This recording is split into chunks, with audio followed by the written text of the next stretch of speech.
Hello बाबू, मैं भाई साहब रे। आज का वीडियो बहुत ही जायकेदार और मज़ेदार होने वाला है। हम लोग आज पूरा बिल बी और सेल बी के बारे में डिस्कस करेंगे, जो फ्यूचर कंटिन्यूअस वाला टेंस है।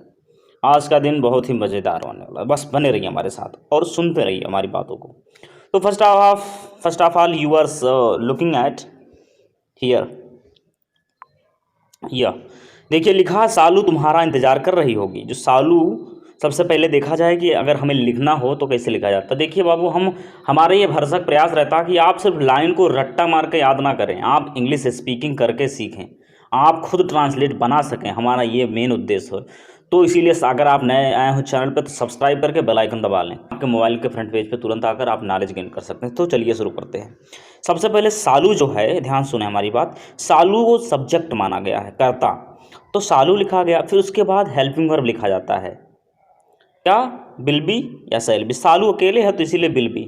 वेटिंग, वेट मीन्स इंतजार करना। अब यहाँ देखिए रही होगी, यहाँ आपको दिख रहा होगा कि लिखा है रही होगी, रहा होगा।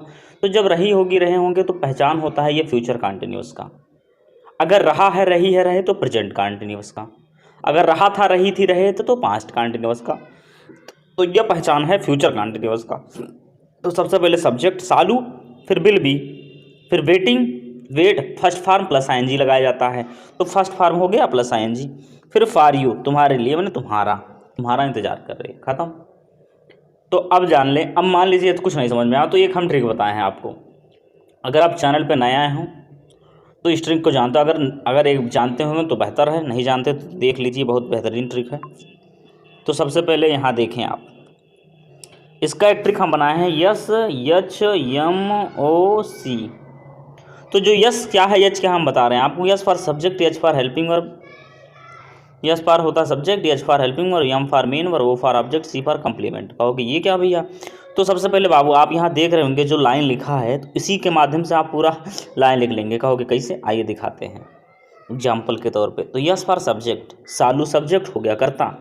H for helping verb, will be helping verb है। M for main verb, main verb means मुख्य क्रिया, मेन काम जो हो रहा है लाइन में। क्या काम हो रहा है? इंतजार करने वाला। तो इंतजार, ये बताइए कौन काम हो रहा है? सालू कोई काम है? तुम्हारा कोई काम? मैं तुम्हारा करने जा रहा हूँ, तुम्हारे में चला आऊँगा तुम्हारे घर। तुम्हारा मैंने किया था, 50 रुपया मिला था, तुम्हारा का अभी बाकी है। काम है कोई तुम्हारा? नहीं ना। इंतजार है भैया, इंतजार कर रहे हैं, इंतजार करने वाला। तो ये जो इंतजार है मेन वर्ब है। तो वेटिंग। अब कहोगे भैया वो क्या है? वो फिर ऑब्जेक्ट मीन्स कर्म, कर्म लिखा जाता है। कर्म क्या है? मेन वर्ब में क्या किसको लगाकर पूछा जाता है, कर्म निकल जाता है। क्या इंतजार कर रहा है? किसका इंतजार कर रहा है? किसको? क्या किसको लगाकर पूछा जाता है तो कर्म निकलता है। तुम्हारा, तुम्हारा निकल गया ना, फॉर यू, तुम्हारे लिए। सी फॉर कंप्लीमेंट नहीं है। जैसे 2 घंटे से इंतजार कर रहा है, 3 घंटे से इंतजार कर रहा है, तो जो अगर होता ना तो सी वही होता कंप्लीमेंट, पर इसमें कंप्लीमेंट नहीं है। तो समझ में आया कुछ? ये बहुत ही जायकेदार ट्रिक है बाबू, इसको आप दिमाग में हमेशा रखें। ये अफर्मेटिव वाला रूल था। नेगेटिव में क्या होगा? अगर आप इससे नहीं समझ में आया तो आप जाकर हमारे प्लेलिस्ट में ग्रामर वाले में देखिए, बाकायदा एक यस यस मौसी करके ट्रिक बनाया है, मौसी पढ़ाएंगे आपको बाकायदा, उससे आपको समझ में आ जाएगा। ज़िंदगी में नहीं भूलेंगे। अगर कभी लिखना हो तो वो ट्रिक याद रखें, पूरा पोथा याद तो नहीं पड़ेगी। तो आइए फिर दूसरे सेंटेंसों को देखते हैं। तो ये था आपका अफर्मेटिव सेंटेंस। एक आध और देख लेते हैं। देखिए यहाँ लिखा है कि जो कार चला रहा है, जो will be driving A car. जो है सब्जेक्ट, विल बी हो गया हेल्पिंग वर्ब, ड्राइविंग मीन्स हो गया क्या, मेन वर्ब प्लस आईएनजी, ए कार। जो एक कार चला रहा है। कितना आसान है, बहुत आसान है। फिर देखिए, देखते रहिए बस। फिर हम लोग ढूंढ रहे हैं, एक ऐसे चीज़ की तलाश में हैं। और यहाँ देख लीजिए, एक और मिल जाएगा हेल्प। यहाँ दिख रहा होगा कि लिखा है be shall be learning English. जान लीजिए ये शैल भी क्यों लगा है। जब सब्जेक्ट प्लूरल होता है तो हेल्पिंग वर्ब शैल भी लगता है। अगर सब्जेक्ट सिंगुलर होता है तो वहाँ विल भी लगता है। इतना याद रखें बाबू। फिर उसके बाद चलते हैं, कम से कम एक आध इंट्रोगेटिव वाला लाइन मिल जाए तो बेहतर है। इंट्रोगेटिव वाला लाइन चलिए हम बता रहे हैं आपको। देखिए यहाँ लिखा है, यहाँ आपको दिख रहा होगा, मिल गया। यहाँ आप देख पा रहे होंगे कि लिखा है क्या, यहाँ दिख रहा है क्या, अवन अपनी बर्थडे कार चला रहा है। अपनी बर्थडे का विल अवेन। अब यहाँ दिख रहा होगा भैया, कहोगे विल लगा है, फिर अवेन, फिर बी क्या है, हम बता रहे हैं आपको। एक इसका ट्रिक होता है, जब कभी दो वर्ड हेल्पिंग वर्ब आते हैं तो पहला हेल्पिंग वर्ब के दर पे लिखा जाता है, बाद में दूसरा जो होता है मेन वर्ब के पहले चला आता है, मेन वर्ब मुख्य क्रिया के पहले लिख दिया जाता है। कैसे, आइए ट्रिक बताते हैं आपको। इसका एक ट्रिक हम बनाए थे अलग से, इसका रूल है, इसका ट्रिक है यच यस बी मौसी या मौसी बी मौसी। कहोगे भाई ये क्या है, देखिए यच फॉर हेल्पिंग वर्ब हो गया, कहो हाँ, यस फॉर सब्जेक्ट हो गया अवेन, फिर बी हो गया इधर, यम हो गया मे वॉकिंग, ओ फॉर ऑब्जेक्ट है ये नहीं है, ऑन हिज बर्थडे ये है कम्प्लीमेंट, होना गया, मस्त है ना। तो ये ट्रिक बार बार काम आती है। और ये तो इंट्रोगेटिव का था, ये इंट्रोगेटिव का था। और निगेटिव का ट्रिक जानते हैं क्या होता है, निगेटिव का हम एक ट्रिक आपको बता रहे हैं, उसके माध्यम से पूरा आप लिख सकते हैं। देखिए एक ट्रिक और है, यहाँ आप लिखें, लिखना होगा आपको निगेटिव। देखिए अफर्मेटिव का पहले बता दिया, आप स्क्रीनशॉट लेकर याद कर लें। निगेटिव का होता है H S not B M O C. कहोगे भैया ये क्या, बी क्या आ गया, भैया देखो इसमें जब दो हेल्पिंग वर्ब लगते हैं तो मेन वर्ब के पहले एक हेल्पिंग वर्ब छटक आता है।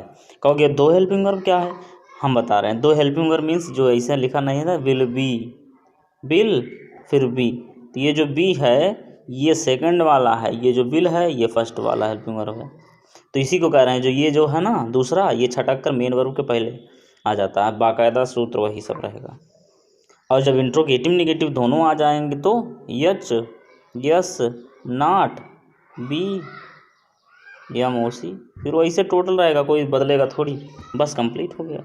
ये ट्रिक आप ज़िंदगी में ना भूलें और याद रखें, कभी गलत नहीं हो। और एक समस्या आती है, कुछ बच्चे कहते हैं कि सर जी ये समझ में नहीं आता थोड़ा, नहीं ये समझ में आता है, पर एक और चीज़ नहीं समझ में आता, जो क्वेश्चनिंग वर्ड वाला रहता है, जो यदि प्रश्नवाचक शब्द अगर कोई बीच में आ जाता है तो कैसे लिखा जाता है, तो आइए बताते हैं हम आपको। उसका बहुत सिंपल रूल है, ये ट्रिक हमेशा याद रखें, कभी नहीं गलत वर्ड होगा। Q H S B M O C, कभी नहीं गलत होगा ज़िंदगी में, याद रखें। क्यू फॉर क्वेश्चनिंग वर्ड, माने जो बीच में, जैसे वह क्यों आम खा रहा है, तो इसका क्या लिखा जाएगा, why will he be eating mango, ख़त्म। यही है सिंपल तरीका। बस आशा करते हैं वीडियो आपके लिए बहुत बहुत बहुत फ़ायदेमंद हुआ होगा, और किस तरीके से हम पढ़ाएं, क्या ट्रिक है, थोड़ा कुछ हमें हेल्प करें, अपना सजेशन दें हमें, तो हम उसी टाइप से आपको पढ़ाएंगे, कम से कम आप लाभ प्राप्त कर सकें और बेहतर तरीके से। हमें कमेंट में ज़रूर बताइएगा किस तरीके से पढ़ाया जाए आपको, और क्या दिक्कतें आ रही हैं आपको, तो उससे सामना करने के लिए हम मौजूद हैं। कमेंट में बताएंगे, 100% गारंटी के साथ आपकी समस्याओं का समाधान किया जाएगा। तो जो अपलोड कर दिया गया प्लेलिस्ट में जाकर देखिए, आप उनसे नॉलेज गेन करिए, हर एक डे बाय डे चलता रहता है इंग्लिश स्पीकिंग, आप वहाँ से देखें, नॉलेज गेन कर सकें, इंग्लिश को आप इम्प्रूव करिए। ओके, जय हिंद जय भारत, मिलते हैं अगले वीडियो में। Take care in the critical time of corona and be happy and make happy in the relationship. I am teacher but my name is भाई जाफरी। जय हिंद जय भारत।